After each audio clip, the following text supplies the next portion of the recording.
saya Syifa Fatonaya, saya di sekolah SMA Anumania dan saya di kelas 11 A3. Izin saya ingin bertanya beberapa pertanyaan tentang kesehatan. Sebelumnya izin untuk dokter memperkenalkan diri terlebih dahulu. Ya, Waalaikumsalam, Syifa Fatonaya. Perkenalkan, saya Dr. Muti Marifal di Rumah Sakit Muhammadiyah Taman Turing. Dokter, sebelumnya izin saya ingin bertanya. Untuk pertanyaan pertama, saya sering menemukan beberapa orang mengatakan bahwa tekanan darah tinggi dapat merusak ginjal. Namun, bagaimana mekanisme gagal ginjal kronis secara fisiologis dapat menyebabkan atau memperburuk gagal jantung?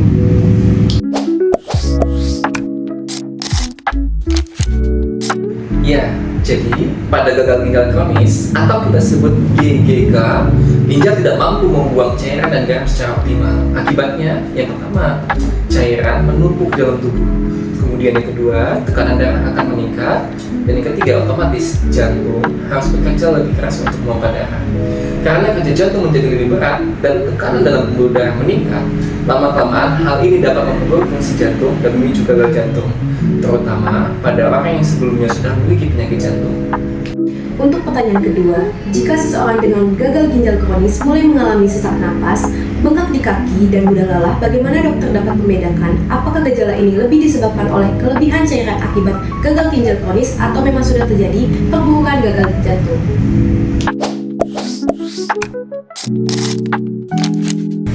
Ya, gejalanya memang mirip seperti sesak, bengkak, dan juga cepat lelah. Jadi kami sebagai dokter biasanya melihat beberapa hal untuk membedakan. Yang pertama dari pemeriksaan fisik. Pada gagal ginjal kronis biasanya ada bengkak menyeluruh termasuk di kelopak mata saat bangun tidur. Sedangkan pada gagal jantung, ketika kita menggunakan stetoskop, itu akan terdengar suara jantung yang tidak normal atau ada pembesaran pada bagian leher. Namun lebih bagusnya lagi kita melakukan pemeriksaan penunjang seperti pada foto ronsen pada bagian dada untuk melihat apakah paru-parunya penuh cairan atau ada pembengkakan pada jantung, dan juga bisa tambahan pemeriksaan laboratorium seperti ureum dan juga kreatinin untuk menilai fungsi ginjal. Untuk pertanyaan terakhir, jadi langkah apa yang dapat dilakukan pasien dengan gagal ginjal kronis untuk mengurangi beban cairan pada jantungnya di rumah sebelum perlu penanganan medis lebih lanjut?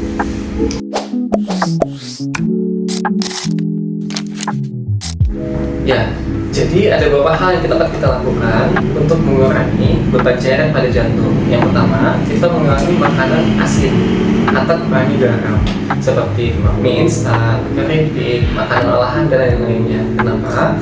Karena garam dapat menahan cairan di dalam tubuh. Kemudian yang kedua, kita bisa meninggikan posisi kaki saat istirahat karena akan mengurangi bengkak di bagian tungkai. Kemudian yang ketiga, hindari minuman tertentu seperti soda, minuman kemasan, dan lain-lainnya. Dan yang terakhir, minum obat rutin sesuai resep dokter, terutama obat-obat pelancar kencing karena itu akan mengurangi beban cairan pada jantung. Terima kasih dokter untuk ilmunya, semoga bisa bermanfaat untuk saya dan para penonton lainnya.